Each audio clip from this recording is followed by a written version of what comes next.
لله نحمده ونستعينه ونستغفره ونؤمن به ونتوكل عليه ونعوذ بالله من شرور أنفسنا ومن سيئات أعمالنا من يهده الله فلا مضل له ومن يضلل فلا هادي له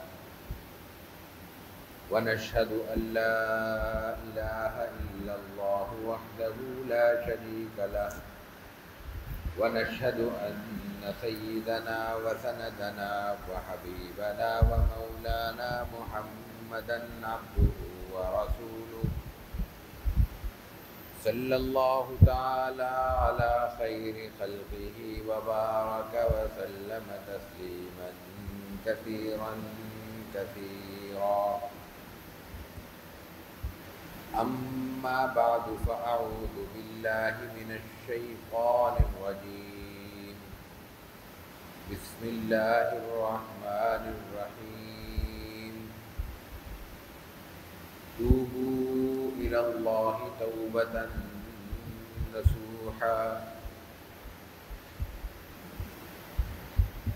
وعن أبي هريرة رضي الله تعالى عنه أن رسول الله صلى الله عليه وسلم قال: يقول الله تعالى: ما لعبد المؤمن عندي جزاء إذا قضيت صفيه من أهل الدنيا ثم احتسبه إلا الجنة.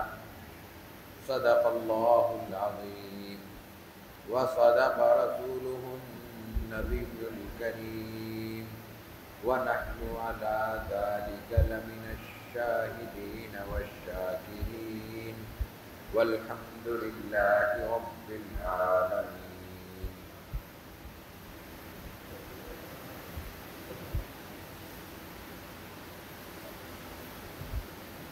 رسول اللہ صلی اللہ علیہ وسلم نے صبر کے حوالے سے جو کچھ فرمایا ہے، امام نووی کی ریاض الصالحین سے اس کا بیان جاری ہے۔ آج ابھی آپ کے سامنے جو روایت پیش کی گئی وہ حضرت ابو ہریرہ رضی اللہ تعالی عنہ سے،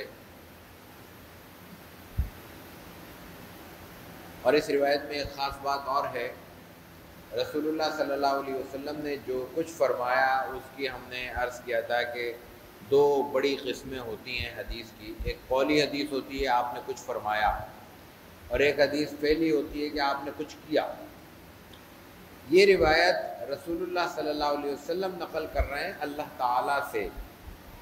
اللہ تعالیٰ نے جو کچھ فرمایا ہے وہ عام طور پر قرآن کریم میں ہے، جو کچھ بھی آپ نے کہا وہ قرآن کریم کا حصہ ہے، لیکن اس کا کچھ حصہ رسول اللہ صلی اللہ علیہ وسلم سے اس طرح منقول ہے کہ آپ فرماتے ہیں کہ اللہ تعالیٰ کہتا ہے۔ حدیث قولی ہو یا فعلی ہو، ہم نے عرض کیا وہ صحابی کہتے ہیں کہ اللہ کے رسول صلی اللہ علیہ وسلم یوں فرماتے ہیں، یا یوں آپ نے کیا، یا آپ کا معمول تھا، آپ اس طرح کیا کرتے تھے۔ لیکن ایک حدیث وہ ہے جس میں اللہ کے رسول صلی اللہ علیہ وسلم فرماتے ہیں کہ اللہ تعالیٰ یوں کہتا ہے، قال اللہ تعالیٰ، اللہ یہ کہتا ہے۔ یہ قرآن کے علاوہ کچھ احادیث ہیں، ان کو حدیث کی اصطلاح میں حدیث قدسی کہتے ہیں۔ حدیث قدسی وہ ہوتی ہے جو براہ راست اللہ کہہ رہا ہے، اللہ کے رسول کے الفاظ نہیں ہیں وہ، لیکن وہ قرآن بھی نہیں ہے۔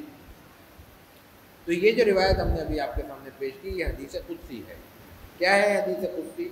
الفاظ کیا ہیں؟ بہت مختصر سا پیغام ہے اور بہت بڑا اور جامع پیغام۔ اللہ تعالیٰ کہتا ہے کہ ما لعبد المؤمن عندی جزاء اذا قضیت صفیہ من اہل الدنیا ثم احتسبہ الی الجنہ۔ میں نے کسی اپنے بندے کے پسندیدہ ترین چیز کوئی میں نے لے لی،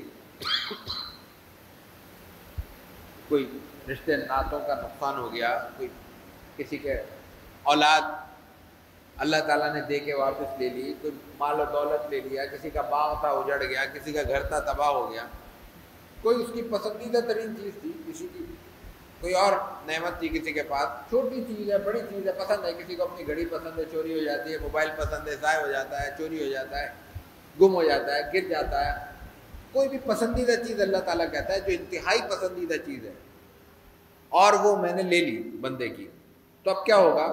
اور اس کے بعد وہ بندہ صبر کرتا ہے، وہ صبر بھی ثواب کی نیت سے کرتا ہے، وہ یہ جانتا ہے کہ اللہ نے مجھ سے یہ چیز لی ہے لیکن اللہ کی دی ہوئی چیز تھی، اللہ کو حق ہے وہ جب چاہے دے، اور اس کو اختیار ہے کہ جب چاہے دی ہوئی چیز واپس لے لے، اس نے دے کے واپس لے لی۔ تو اب میرے پاس صرف ایک راستہ ہے، مجھے صرف ایک چارہ ہے میرے لیے، اور وہ یہ ہے کہ اس اللہ کی دی ہوئی نعمت کے لوٹ جانے پر میں صبر کروں اور اس صبر پر اللہ سے ثواب کی نیت رکھوں۔ تو اگر بندہ ایسا کرتا ہے، ثواب کی نیت سے صبر کرتا ہے، تو اللہ تعالیٰ کہتا ہے میرے پاس اس کا بدلہ سوائے جنت کے کچھ نہیں ہے۔ اس کے جتنے نقصان ہوئے ہیں اس پر اس نے جو صبر کیا ہے، اس کے بدلے میں صرف اور صرف اس کو جنت دوں گا، اس کے علاوہ اور کوئی چھوٹی جنت سے کم نعمت میں اس پہ نہ میں راضی ہوں گا اور نہ میں اس کو دوں گا، اس لیے کہ اس نے میری رضا کے لیے اپنی سب سے بڑی نعمت کو چھن جانے پر بھی کوئی شکایت نہیں کی، کوئی شکوہ نہیں کیا، کوئی رونا دھونا نہیں کیا، کوئی ایسا عمل نہیں کیا جو صبر کے منافی ہوتا، صبر کے خلاف ہوتا، بلکہ اس نے میری رضا کی خاطر، ثواب کی خاطر، مجھے خوش کرنے کے لیے اور مجھے راضی کرنے کی نیت سے اس نے اپنے سارے جذبات کو اپنی گرفت میں رکھا، اس کو کنٹرول میں رکھا، اور کسی بھی غیر شرعی اور غیر درست عمل سے اپنے آپ کو بچایا اور اجتناب کیا۔ اس کا بدلہ اللہ تعالیٰ کے ہاں سوائے جنت کے کچھ نہیں ہے۔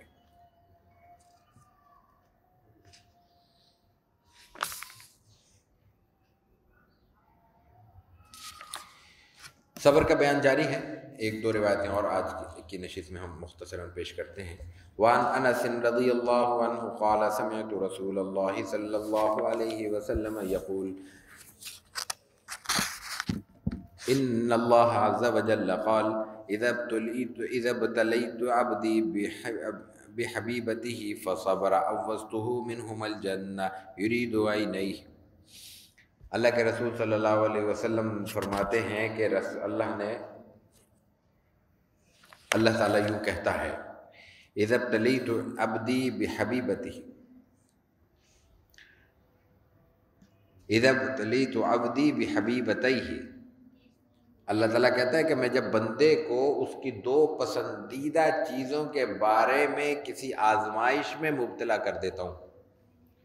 انسان کی دو پسندیدہ چیزیں کون سی ہو سکتی ہیں؟ یہاں مراد جو ہیں وہ یہ دو آنکھیں ہیں جن سے انسان کی پوری دنیا اور پوری کائنات روشن ہے۔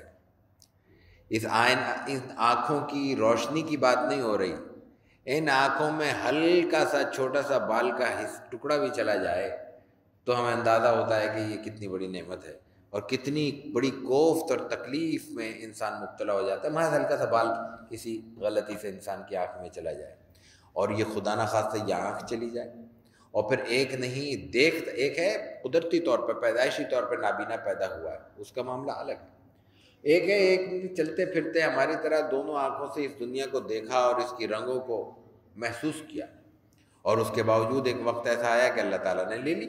حادثے ہوتے ہیں، دنیا ہے بہت بڑی، کائنات میں اس میں پتہ نہیں کتنے لوگ مل جائیں گے آپ کو جو آنکھوں کے ساتھ جیتے جاتے دیکھتے ہوئے پیدا ہوئے تھے اور پھر یہ نعمت ان سے چھن گئی۔ لیکن یہاں صبر کی بات ہو رہی ہے۔ اللہ تعالیٰ کہتے ہیں کہ اگر میں نے کسی کو اس کی دو پسندیدہ چیزوں میں سے ایک لے لی، دونوں لے لی، اس کے بارے میں اس کو آزمائش میں مبتلا کر دیا، فصبر، اس سے صبر کیا، اس نے پھر یہی سوچا، یہ نہیں سوچا کہ مجھ سے کیا خدا نہ خواستہ کوئی زیادتی ہو گئی میرے ساتھ، آنکھیں دیکھ کے لے لی۔ اگر اللہ تعالیٰ پیدائشی نہ دیتا، اللہ کا اختیار تھا، اللہ کی دی ہوئی نعمت تھی، اللہ کی رحمت تھی، یہاں اللہ تعالیٰ نے دے کے واپس لے لی، اس کا دینا بھی اس کا اختیار تھا، اس کا انعام تھا، لینا بھی اس کا حق تھا۔ اس صورت میں انسان نے یہ سوچ کر صبر کیا کہ یہ میری کوئی چیز نہیں تھی، مالک کی چیز تھی، مالک نے مجھ سے استعمال کے لیے کچھ دن دی اور واپس لے لی، تو میں اس پہ صبر کروں گا۔ تو یہاں بھی اللہ تعالیٰ کہتا ہے کہ فَصَبَرَ عَوَّضْتُهُ مِنْهُمَ الْجَنَّةَ، اس نے صبر کیا تو اس کے بدلے میں اس کو ان کے جنت عطا کروں گا، اس کے بدلے میں یعنی اس کو کہ کوئی اور نعمت چھوٹی بڑی نعمت دے کر مطمئن نہیں کروں گا، جنت دے کر اس کا بدلہ عطا کروں گا۔ یہاں سوچنے کی بات یہ ہے کہ بار بار لفظ جنت کا ذکر کیوں آ رہا ہے بدلے کے طور پہ؟ جنت کوئی چھوٹی جگہ کا، کسی مکان کا، کسی باغ کا، کسی حجرے کا، کسی تفریحی مقام کا نام نہیں ہے۔ قرآن حکیم میں اور اللہ کے رسول صلی اللہ علیہ وسلم کی احادیث مبارکہ میں جو جنت بیان ہو رہی ہے، یہ انسان کی دائمی اور ہمیشہ رہنے والی اخروی دنیا کا، زندگی کا نام ہے۔ انسان اللہ تعالیٰ کے بیان کردہ حکم کے مطابق دو زندگیوں کے ساتھ پیدا کیا گیا ہے۔ جب دنیا میں ایک شخص آ جاتا ہے تو پھر اس کی زندگی ختم نہیں ہوتی۔ کوئی وقت ایسا نہیں ہے کہ اس کو کہیں کہ یہ ہمارا اینڈ ہے۔ یہ جو اختتام کا تصور ہے یہ اسلامی تصور نہیں ہے۔ اسلامی تصور یہ ہے کہ زندگی شفٹ ہو رہی ہے، منتقل ہو رہی ہے، ایک دنیا سے دوسرے جہان میں ہم شفٹ ہو رہے ہیں، جا رہے ہیں، تبدیل ہو رہے ہیں، اور اس کے درمیان کچھ ٹرانزٹ پیریڈ ہے، درمیان میں کچھ ایسا وقفہ ہے جس میں ہم ایک منزل چھوڑ چکے ہیں اور دوسری منزل تک ابھی نہیں پہنچے، وہ ہے برزخ۔ اس میں یہ قبر کا مرحلہ اور اس کے دوران حساب کتاب کا مرحلہ ہے، حشر تک کا مرحلہ ہے۔ انسان کے دنیا سے رخصت ہونے سے لے کر حشر تک کا جو مرحلہ ہے یہ بنیادی طور پہ ٹرانزٹ پیریڈ ہے۔ انسان یہاں سے جاتا ہے، باہر کی دنیا میں سفر کرنے والے لوگ واقف ہیں کہ عام طور پر ہماری ایئر لائنز تو ڈائریکٹ فلائٹ دیتی نہیں ہیں، ہوتی نہیں ہیں، لوگ پسند بھی نہیں کرتے۔ بیرونی دنیا جانے والے اکثر لوگ باہر کی فلائٹس لیتے ہیں، اس میں ان کو سہولت محسوس ہوتی ہے۔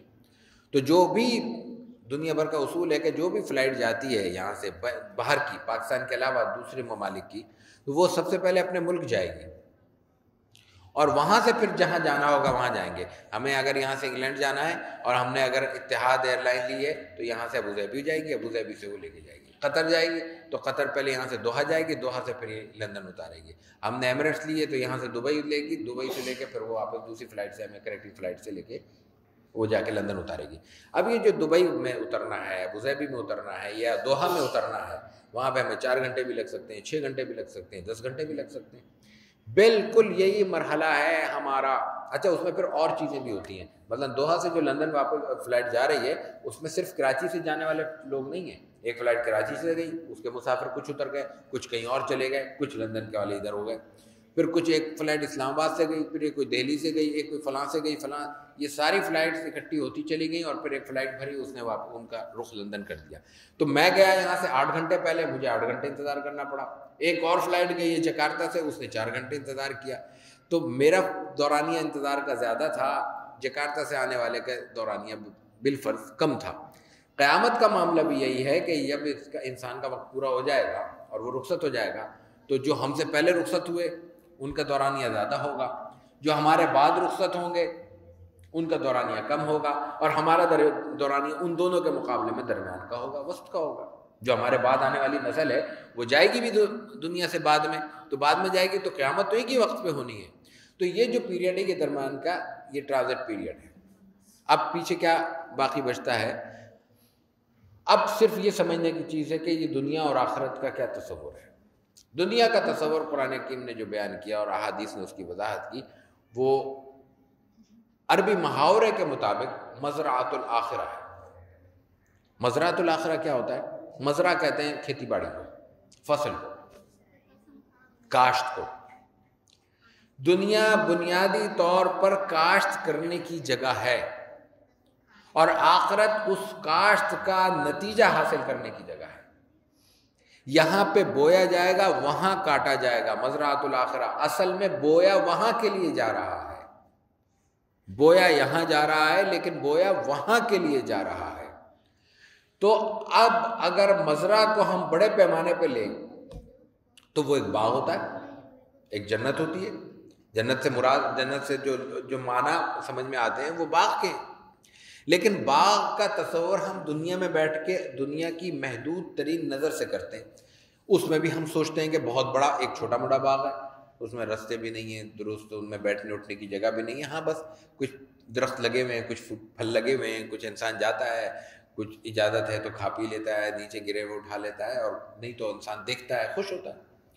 لیکن ایک بہت بڑا باغ ہے، اس باغ کی خوبی یہ ہے کہ اس میں بیٹھنے اٹھنے کی جگہ بھی ہے، اس میں کچھ گھاس واس بھی لگی ہوئی ہے کہ آدمی چلو تھوڑا سا تفریح بھی کر سکے، اس میں رہنے کے لیے ایک دو کمرے بھی بنے ہوئے ہیں، اس میں نہانے دھونے کے لیے انہوں نے کچھ تالاب بھی بنا دیے ہیں، یہ ایک بڑا باغ ہو گیا۔ اس میں پھر اور بڑا باغ بنا دیں تو اور سہولتیں دے دیں، پھر اور بڑے باغ کا تصور کر لیں، اور ایک سب سے بڑا باغ تصور کر لیں۔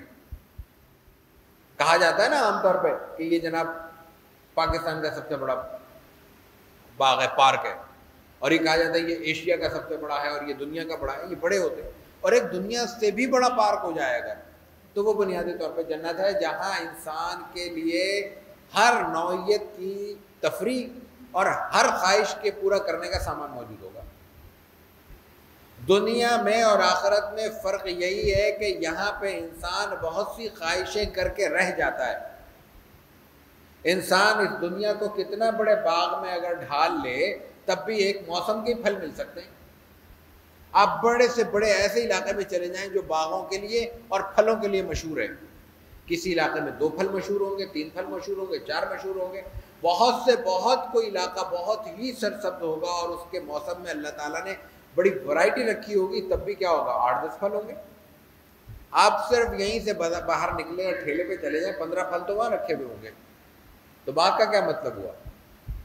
باغ میں اور یہاں میں فرق یہ ہے کہ یہ تو ٹھیلے پہ ہمیں کوئی باسی، کوئی 15 دن پرانے، کوئی 10 دن پرانے، کوئی کولڈ اسٹوریج کے نکلے ہوئے ملیں گے، وہاں آپ کو تازہ لٹکے ہوئے نظر بھی آ رہے ہیں، ان کو دیکھنے سے بھی خوشی ہو رہی ہے، اور پھر جو توڑ کر کھانے کا ایک ذائقہ ہوگا اور جو خوشی ہوگی وہ تو ایک باغ میں رہنے والا ہی تصور کر سکتا ہے، اس کو لفظوں میں بیان نہیں کیا جا سکتا۔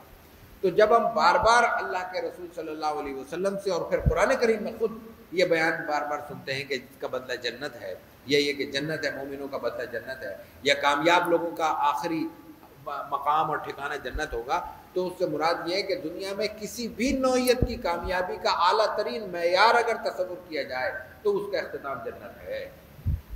تو جنت کا مطلب صرف جنت نہیں ہے، جنت کا مطلب ہر طرح کی کامیابی ہے، جنت کا مطلب ہر طرح کی ناکامی سے انسان کا ہمیشہ کے لیے پیچھے چھوٹ جانا ہے۔ اب اس کی لائف میں، اس کی زندگی میں آخری سانس کا، اس کے بعد آخری سانس کا تصور ہی نہیں ہے، وہ ہمیشہ رہنے، اس کو کہا جاتا ہے دائمی زندگی، ہمیشہ رہنے والی زندگی ہے۔ تو وہاں آخری سانس کی بات نہیں ہے، آخری سانس کی بات اس محدود سی دنیا کے لیے ہے۔ تو وہاں ہمیشہ رہنے والی زندگی میں ہمیشہ کے لیے انسان کو وہ راحتیں میسر آئیں گی جن میں کوئی کسی راحت کے ساتھ راحت کے اختتام کا تصور نہیں ہوگا۔ انسان نے جنریٹر لگا لیا، انسان نے بجلی کے مسائل ہیں، اے سی لگا لیا، گرم موسم ہے، انسان نے وال ٹو وال کارپیٹ کر دیا، اپنا گھر بھی پختہ کر لیا، اب وہ کہتا ہے کہ میرے لیے جو ہے نا آخری وقت تک میرے لیے آسائش کا سامان ہے، لیکن آخری وقت کس نے سوچا؟ جنریٹر فیل ہو جائے گا، فیول ختم ہو سکتا ہے، عین موقع پہ سروس مانگ سکتا ہے، کچھ نہیں ہوگا تو آپ کا اے سی بیٹھ جائے گا، اس کی گیس لیک ہو جائے گی، اس کو سروس کا تصور آ جائے گا۔ یعنی یہ ممکن نہیں ہے کہ آپ 24 گھنٹے اور یا 12 مہینے ایک جیسی زندگی گزار سکیں جس میں کہیں کوئی مسئلہ نہ آئے۔ ایک تو وہ زندگی ہے نا جس میں مکمل طور پہ بجلی بھی آ رہی ہے، پانی بھی آ رہا ہے، بارشیں بھی برس رہی ہیں، تو وہ بھی ہمارے لیے رحمت بن رہی ہے، اس طرح عذاب نہیں بن رہی کہ آنا جانا مشکل ہو گیا، نماز پڑھنا مشکل ہو گیا۔ اس شہر میں عید کے موقع پر ہزاروں افراد نے نماز عید ادا نہیں کی، اسی شہر میں ہزاروں آدمیوں کے جانور قربانی کے موجود تھے، وہ قربانی نہیں کر سکے، جانور کھڑے رہے 3 دن تک، وہ اپنے فلائٹوں سے نیچے نہیں اتر سکے کہ وہ قربانی کر سکتے، جہاں ان کے جانور کھڑے تھے وہاں تک پہنچ نہیں سکے قصائی کو لے کے کہ جانور قربان کر سکتے۔ اسی شہر میں اس 2 روز پہلے کا قصہ بیان ہو رہا ہے۔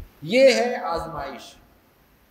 آخرت کا تصور ان آزمائشوں سے ماورا ہے کہ انسان کے پاس سب کچھ ہے اور لاچار ہو جائے۔ ایک ہے انسان کے پاس کچھ نہیں ہے، پیسے نہیں تھے، قربانی نہیں کر سکا، گھر جھونپڑی کچی تھی، فٹ پاتھ پہ آ گیا، پکا مکان ہے، چھت ٹپکنے لگی ہے، نیا مکان، نئے فلیٹ لیے اور جناب گھر کے باہر اتنا پانی کھڑا ہے کہ فلیٹ سے 4 دن 6 دن نیچے نہیں اتر سکے۔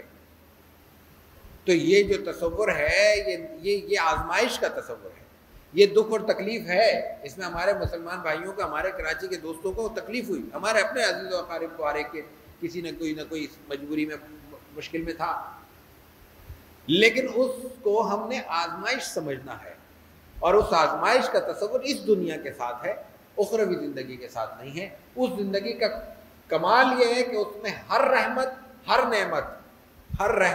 اور ہر نعمت دائمی ہے۔ ایک دفعہ ملنے والی نعمت کے لیے یہ تصور نہیں ہے کہ اب یہ رک جائے گی، یہ منقطع ہو جائے گا، سلسلہ یہ ختم ہو جائے گا۔ اس مفہوم کو بیان کرنے کے لیے بار بار جو بیان کیا جاتا ہے یہ تصور دیا جاتا ہے کہ آخرت میں اس کا بدلہ جنت ہے، یعنی اب ہمیشہ کے لیے یہ نعمت ہے، ہمیشہ کے لیے یہ رحمت ہے۔ یہ جو دنیا کی آزمائشیں آ رہی تھیں یہ سلسلہ ختم ہو جائے گا۔ اللہ تعالیٰ ہمیں سوچنے کی، سمجھنے کی اور اس دین کے ان پہلوؤں پر غور کرنے کی اور ان پر عمل کرنے کی توفیق ارزانی فرمائے۔ آمین۔ وآخر دعوانا الحمدللہ رب العالمین۔